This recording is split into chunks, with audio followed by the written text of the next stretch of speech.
Hi ಸ್ನೇಹಿತರೆ, welcome back our job alerting Kannada YouTube ಚಾನಲ್ಗೆ. ಸ್ನೇಹಿತರೆ, ಇಂಡಿಯನ್ ಪೋಸ್ಟ್ ಆಫೀಸ್ನಲ್ಲಿ 44,000ಕ್ಕಿಂತ ಹೆಚ್ಚಿನ ಹುದ್ದೆಗಳ ನೋಟಿಫಿಕೇಶನ್ ಈಗಾಗಿರ್ತದೆ. ಸ್ನೇಹಿತರೆ, ಅದರಂತೆ ಕರ್ನಾಟಕ ಅಂಚೆ ಇಲಾಖೆಯಲ್ಲಿ 1940 ಹುದ್ದೆಗಳು ಖಾಲಿ ಇರ್ತವೆ. ಈ 1940 ಹುದ್ದೆಗಳಿಗೆ ಕೇವಲ SSLC ಪಾಸ್ ಆದ ಅಂಕಗಳ ಆಧಾರದ ಮೇಲೆ ನಿಮ್ಮನ್ನು ಆಯ್ಕೆ ಮಾಡ್ಕೊಳ್ತಾರೆ. ಸ್ನೇಹಿತರೆ, ಯಾವುದೇ ರೀತಿ ಎಕ್ಸಾಮ್ ಇರಲ್ಲ. ಕೇವಲ 10ನೇ ತರಗತಿ ಓದಿದ ಎಲ್ಲ ಅಭ್ಯರ್ಥಿಗಳು ಕೂಡ ಈ ಹುದ್ದೆಗಳಿಗೆ ಅರ್ಜಿ ಸಲ್ಲಿಸಬಹುದಾಗಿರ್ತದೆ.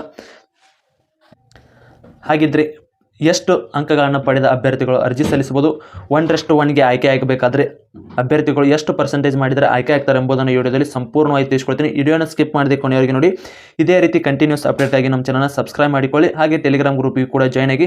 ಸ್ನೇಹಿತರೆ, ನಿಮಗೇನಾದರೂ ಪ್ರೀವಿಯಸ್ ಇಯರ್ದು ಕಟ್ ಆಫ್ ಲಿಸ್ಟ್ ಬೇಕಾಗಿತ್ತಂದ್ರೆ ನಮ್ಮ ಟೆಲಿಗ್ರಾಮ್ ಗ್ರೂಪಲ್ಲಿದೆ. ಯಾರ್ಯಾರು ನೋಡಿಲ್ಲ ಹೋಗಿ ನೋಡ್ಕೋಬೋದು. ಟೆಲಿಗ್ರಾಮ್ ಗ್ರೂಪಿನ ಲಿಂಕ್ ಕೆಳಗಡೆ ಇರ್ತದೆ.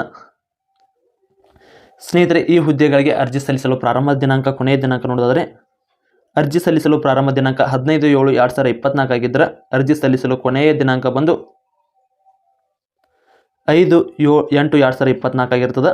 ಸ್ನೇಹಿತರೆ, ಹಾಗೆ ನಿಮ್ದು ಏನಾದರೂ ನೀವು ಅಪ್ಲಿಕೇಶನ್ ಹಾಕಬೇಕಾದ್ರೆ ಏನಾರ ತಪ್ಪಾಗಿ ಅಪ್ಲಿಕೇಶನಲ್ಲಿ ಫಿಲಪ್ ಮಾಡಿದ್ರಂದ್ರೆ ಅದನ್ನು ಎಡಿಟ್ ಮಾಡಲು ಹಾಗೂ ಫೀಯನ್ನು ತುಂಬಲು 6/8 ತಾರೀಕಿಂದ 8ನೇ ತಾರೀಕು ಅಂದರೆ 3 ದಿನಗಳ ಕಾಲಾವಕಾಶವನ್ನು ನೀಡಿರ್ತಾರೆ.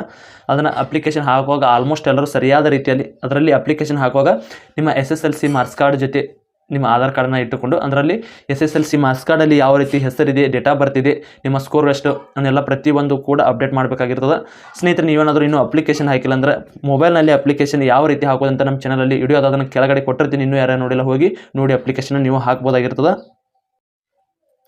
ಸ್ನೇಹಿತರೆ, ನಮ್ಮ ಕರ್ನಾಟಕದಲ್ಲಿ ಒಟ್ಟು 1940 ಹುದ್ದೆಗಳು ಇರ್ತವೆ. ಅವು ಎಲ್ಲೆಲ್ಲಿ ಎಷ್ಟು ಹುದ್ದೆಗಳು ಅಂತಲೇ ಗೂಗಲಲ್ಲಿ ಇರ್ತದೆ. ಈ ರೀತಿ ಇಷ್ಟೆಲ್ಲ ಇಲ್ಲಿ ನೋಡ್ಬೋದು. Bagalkot, Ballari, Bengaluru, Belagavi, Bengaluru east, Bengaluru south, Bengaluru west, Bidar, Channapatna, Chikkamagaluru, Chikkodi, Kolar, Kodagu, Udupi, Shivamogga, Tumakuru, Udupi, Vijayapura, ಈ ರೀತಿ ಒಟ್ಟು 1900 ಹುದ್ದೆಗಳು ಖಾಲಿ ಇರ್ತವೆ.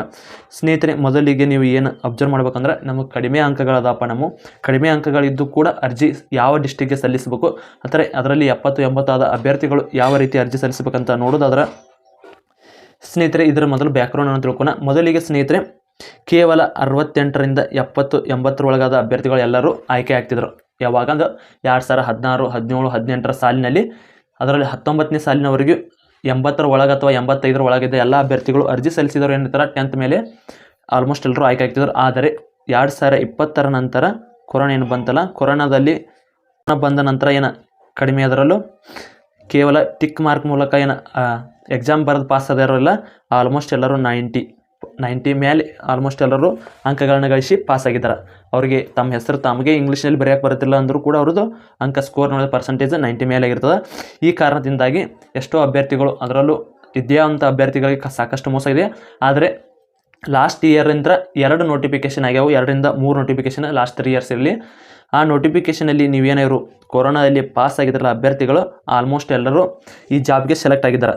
ಅದರಲ್ಲೂ 95 ಮೇಲೆ, 92, 93 ಮೇಲೆ ಅಭ್ಯರ್ಥಿಗಳೆಲ್ಲರೂ ಈ ಹುದ್ದೆಗಳಿಗೆ ಆಯ್ಕೆ ಹೋಗಿದ್ದಾರೆ, ಅರ್ಜಿ ಸಲ್ಲಿಸಿದ ಅಭ್ಯರ್ಥಿಗಳು. ಅದಕ್ಕಾಗಿ ಇನ್ನೂ ಕೆಲವರು ಅದಾರ, ಅದರಲ್ಲಿ ಈಗ ಕಡಿಮೆ ಸ್ಕೋರ್ಗಳನ್ನು ಗಳಿಸಿದ ಅಭ್ಯರ್ಥಿಗಳು ಮಾತ್ರ ಅದಾರ.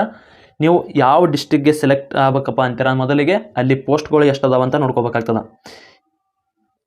ಸ್ನೇಹಿತರೆ, ನೀವು ಯಾವುದೇ ರೀತಿಯ ಕಾಸ್ಟಿಗೆ ಅಥವಾ ವರ್ಗಕ್ಕೆ ಸೇರಿರಿ, ಅಲ್ಲಿ ನೀವು ಯಾವ ಡಿಸ್ಟಿಕ್ಗೆ ಅಪ್ಲೈ ಮಾಡ್ತಿದ್ದೀರ ಅಂತ ಮೊದಲ ಚಾಯ್ಸ್ ಮಾಡ್ಕೋಬೇಕು. ಚಾಯ್ಸ್ ಮಾಡ್ಕೊಂಡ ನಂತರ ಇಲ್ಲಿ ಯಾವ ಡಿಸ್ಟಿಕ್ಗೆ ಆಯ್ಕೆ ಹಾಕಿದಾರೆ ಅಂತ ಇದನ್ನು ಸೆಲೆಕ್ಟ್ ಮಾಡ್ಕೊಂಡು ಇಲ್ಲಿ ವ್ಯೂ ಪೋಸ್ಟ್ ಅಂತ ಹೊಡಿಬೇಕು.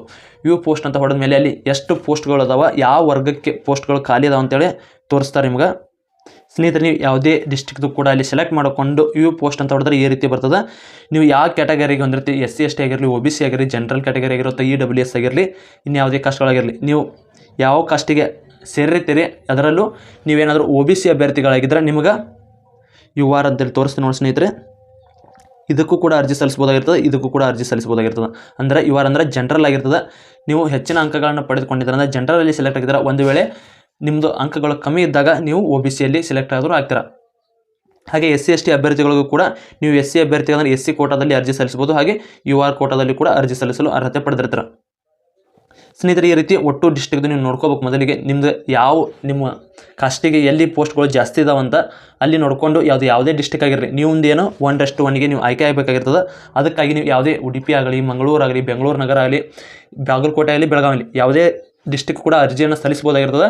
ಅದರಲ್ಲಿ ಆದರೆ ಯಾವ ಡಿಸ್ಟಿಕ್ಗೆ ಸಲ್ಲಿಸಿರ್ತಾರೆ ಅಂದ್ರೆ ಒಂದು ಜಿಲ್ಲೆಯನ್ನು ಸೆಲೆಕ್ಟ್ ಮಾಡಿದರೆ ಅಲ್ಲಿರುವ 5 ಊರುಗಳಿಗೆ ನೀವು ಸೆಲೆಕ್ಟ್ ಮಾಡಬೇಕಾಗಿರ್ತದೆ. ಈಗ ನಾವು ಬಾಗಲಕೋಟೆ ಒಂದು ಚಲೋ ಸೆಲೆಕ್ಟ್ ಮಾಡಿ, ಬೆಳಗಾವಿ ಒಂದು, ಬಿಜಾಪುರ ಒಂದು, ಈ ರೀತಿ ಸೆಲೆಕ್ಟ್ ಮಾಡೋಕೆ ಇಲ್ಲಿ ಇರಲ್ಲ. ಕೇವಲ ಯಾವ ಡಿಸ್ಟಿಕ್ಗೆ ಸೆಲೆಕ್ಟ್ ಹಾಕಿರ್ತೀರ ಅದೇ ಡಿಸ್ಟಿಕಲ್ಲಿರೋ 5 ವಿಲೇಜ್ಗಳಿಗೆ ನೀವು ಅರ್ಜಿಯನ್ನು ಸಲ್ಲಿಸಬಹುದಾಗಿರ್ತದೆ. ಇಲ್ಲಿ ಸೆಲೆಕ್ಟಿಂಗ್ ಪ್ರೊಸೆಸ್ ಯಾವ ರೀತಿ ಇರುತ್ತಪ್ಪ ಅಂದ್ರೆ, ನೀವೇನಾದರೂ ಸ್ನೇಹಿತರೆ ಇಲ್ಲಿ ಎಕ್ಸಾಂಪಲ್ ತೊಗೋಣ. ನೀವು ಒಬ್ಬ ST ಅಭ್ಯರ್ಥಿ ಆಗಿದ್ದೀರಿ ಅಂತ ತಿಳ್ಕೊಳ್ಳೋಣ. ST ಅಭ್ಯರ್ಥಿ ಆಗಿದ್ದು ನೀವು ಇಲ್ಲಿ ಕೇವಲ 68 ಅಂಕಗಳನ್ನು ಪಡೆದುಕೊಂಡು ಈ ಹುದ್ದೆಗೆ ಅರ್ಜಿ ಸಲ್ಲಿಸಿರ್ತೀರಿ. ಅಲ್ಲಿ OBC ಅಭ್ಯರ್ಥಿ ಒಬ್ಬ ಏನು ಮಾಡಿರ್ತಾನೆ, ಒಂದು 90 ಆಗಿರ್ತದೆ, ಅವನು ಕೂಡ ಅರ್ಜಿ ಸಲ್ಲಿಸಿರ್ತಾನೆ. ಇಲ್ಲಿ ಕೋಟಾ ಇರೋದು SC ಅಭ್ಯರ್ಥಿಗಳಿಗೆ ಇರ್ತದೆ, ST ಅಭ್ಯರ್ಥಿಗೆ ನಿಮ್ಮದು 68 ಆದರೂ ಕೂಡ ಸೆಲೆಕ್ಟ್ ಆಗ್ತಾರೆ. ಯಾಕಪ್ಪ ಅಂದ್ರೆ ಅದು ನಿಮ್ಮ ಹೆಸರಲ್ಲಿ ಕೋಟಾ ಇರ್ತದೆ. ಅದಕ್ಕಾಗಿ ನೀವು ಅರ್ಜಿ ಸಲ್ಲಿಸಬೇಕಾದ್ರೆ ಸರಿಯಾದ ರೀತಿಯಲ್ಲಿ ನಿಮ್ಮ ಕಾಸ್ಟಿಗೆ ಕೋಟಾ ಇದೆ ಅಥವಾ ಪೋಸ್ಟ್ ಇದೆಯೇ ಇಲ್ವ ಅಂತ ಸರಿಯಾದ ರೀತಿಯಲ್ಲಿ ಚೆಕ್ ಮಾಡ್ಕೊಂಡು ಅರ್ಜಿ ಸಲ್ಲಿಸಬೇಕಾಗಿರ್ತದೆ. ನೀವು 90 ತಗೊಂಡು ಕೂಡ ನೀವು ಒಬ್ಬ OBC ಅಭ್ಯರ್ಥಿ ಆಗಿದ್ದು ST ಅಭ್ಯರ್ಥಿ ಊರಿಗೆ ನೀವೇನಾರ ಅರ್ಜಿ ಸಲ್ಲಿಸಿದ್ರೆ ಅಂದ್ರೆ ಆಗ ನಿಮ್ದು 90 ಆಗಿ ಕೂಡ ನೀವು ಫೇಲ್ ಹಾಕಿರ. ಕೇವಲ 68 ಪಡೆದುಕೊಂಡು ST ಅಭ್ಯರ್ಥಿ ಕೂಡ ಸೆಲೆಕ್ಟ್ ಆಗಿರ್ತಾನೆ. ಈ ರೀತಿ ಸೆಲೆಕ್ಟಿಂಗ್ ಪ್ರೊಸೆಸ್ ಇರ್ತದೆ. ಇದು ನೀವು ಅರ್ಜಿ ಸಲ್ಲಿಸಬೇಕಾದ್ರೆ ನೀವು OBC ಅಭ್ಯರ್ಥಿ ಆಗಲಿ, SC ಅಭ್ಯರ್ಥಿ, ST ಅಭ್ಯರ್ಥಿ ಆಗಲಿ, ಒಂದು ನಿಮ್ಮ ಊರಿಗೆ ಯಾವುದೇ ಊರಿಗೆ ಈ ವಿಲೇಜ್ಗೆ ಅರ್ಜಿ ಸಲ್ಲಿಸಿದ್ರೆ ಅಂದ್ರೆ ಇದಕ್ಕೆ ಜನರಲ್ ಅಭ್ಯರ್ಥಿಗಳು ಅರ್ಜಿ ಸಲ್ಲಿಸ್ಬೋದು, OBC ಅಭ್ಯರ್ಥಿಗಳು ಅರ್ಜಿ ಸಲ್ಲಿಸ್ಬೋದು, SC ST ಅಭ್ಯರ್ಥಿಗಳು ಅರ್ಜಿ ಸಲ್ಲಿಸ್ಬೋದು.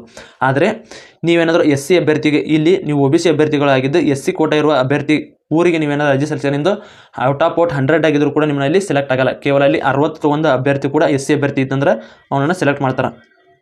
ನೀವು ಅರ್ಜಿ ಸಲ್ಲಿಸಬೇಕಾದ್ರೆ ಸರಿಯಾದ ರೀತಿಯಲ್ಲಿ ನೋಡಿಕೊಂಡು ಅರ್ಜಿ ಸಲ್ಲಿಸಬೇಕಾಗಿರ್ತದೆ. ಯಾಕಂದರೆ ನಿಮ್ಮದು ಅರ್ಜಿ ಸಲ್ಲಿಸುವಾಗ ನಿಮ್ಮದು ಪೋಸ್ಟ್ ಸಿಗುತ್ತೆ ಇಲ್ವಂತ ಅಲ್ಲೇ ಗ್ಯಾರಂಟಿ ಆಗಿಬಿಟ್ಟಿರ್ತದೆ.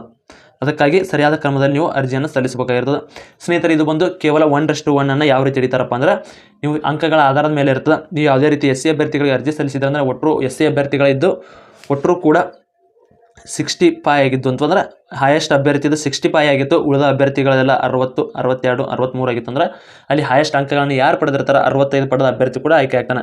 ಇದು ಕೇವಲ ಅಂಕಗಳ ಆಧಾರದ ಮೇಲೆ ಇರುತ್ತೆ. ಯಾವುದೇ ರೀತಿ ಯಾವುದೇ ವಿಲೇಜ್ ಆಗಿರಲಿ ಅದು ನಿಮ್ಮ ಡಿಪೆಂಡ್ಸ್ ಅಪ್ಪ ನಿಮ್ಮ ಲಕ್ ಮೇಲೆ ಇರ್ತದೆ. ಅಲ್ಲಿ ನೀವು ಯಾಕಂದ್ರೆ ಕೇವಲ ಒಂದೊಂದು ವಿಲೇಜ್ ಸೆಲೆಕ್ಟ್ ಆಗಿರ್ತಿರಲ್ಲ, ಅಲ್ಲಿ ನಿಮ್ಮ ಹೆಚ್ಚಿನ ಅಂಕಗಳನ್ನು ಯಾರು ಪಡೆದಿರ್ತಾರೆ ನಿಮ್ಮ ವಿಲೇಜ್ಗೆ ನೀವೇನಾದರೂ ಕೇವಲ 60 ಪಡೆದುಕೊಂಡವರು ಇದ್ದರೆ ನೀವು ಒಬ್ಬರೇ ಅಲ್ಲಿ ಅರ್ಜಿ ಸಲ್ಲಿಸಿದ್ದಾರೆ ಅಂದ್ರೆ 60ಕ್ಕಿಂತ ಹೆಚ್ಚಿನ ಅಂಕಗಳನ್ನು ಪಡೆದವರು ಯಾರು ಕೂಡ ಅರ್ಜಿ ಸಲ್ಲಿಸಿಲ್ಲ ಅಂದ್ರೆ ಅಲ್ಲಿ ನೀವೇ ಇದ್ರಂದ್ರೆ ನೀವೇ ಆಯ್ಕೆ ಆಗ್ತೀರ. ಅಂದರೆ ನಿಮ್ಗಿಂತ ಹೆಚ್ಚಿನ ಅಂಕಗಳನ್ನು ಯಾರು ಪಡೆದಿರಂಗಿಲ್ಲ ಅವಾಗ ಅರ್ಜಿ ಸಲ್ಲಿಸಿದ ನೀವೇ 60 ಆದರೂ ಆಯ್ತು, 50 ಆದರೂ ಅದು ನೀವು ಸೆಲೆಕ್ಟ್ ಆಗ್ತೀರ.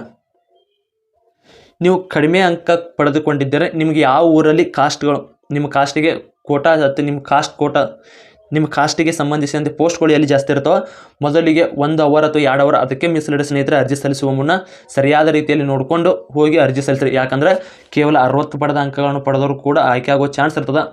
ಯಾರು ಈಗ ಒಂದೊಂದು ಕಡೆ ನಮ್ದೀಗ ನಿಯರೆಸ್ಟ್ ನಾವು ಬೆಳಗಾವಿಯವರು ಇರ್ತೀವಿ, ನಾವು ಬೆಳಗಾವಿಯಲ್ಲಿ ಸ್ಟೇ ಇರ್ತೀವಿ. ಅದಕ್ಕಾಗಿ ನಾವು ಬೆಳಗಾವಿಯಲ್ಲಿ ನಮ್ಮ ನಿಯರೆಸ್ಟ್ ಅಥವಾ ಬೆಳಗಾವಿ ಡಿಸ್ಟಿಕ್ದಲ್ಲಿ ನಮ್ಗೆ ವರ್ಕ್ ಬೇಕಂತೇಳಿ ಆಲ್ಮೋಸ್ಟ್ ಯಾವ ಡಿಸ್ಟಿಕ್ದವ್ರು ಇರ್ತಾರೆ ಅದೇ ಡಿಸ್ಟಿಕ್ಗೆ ಅರ್ಜಿ ಸಲ್ಲಿಸಿರ್ತಾರೆ.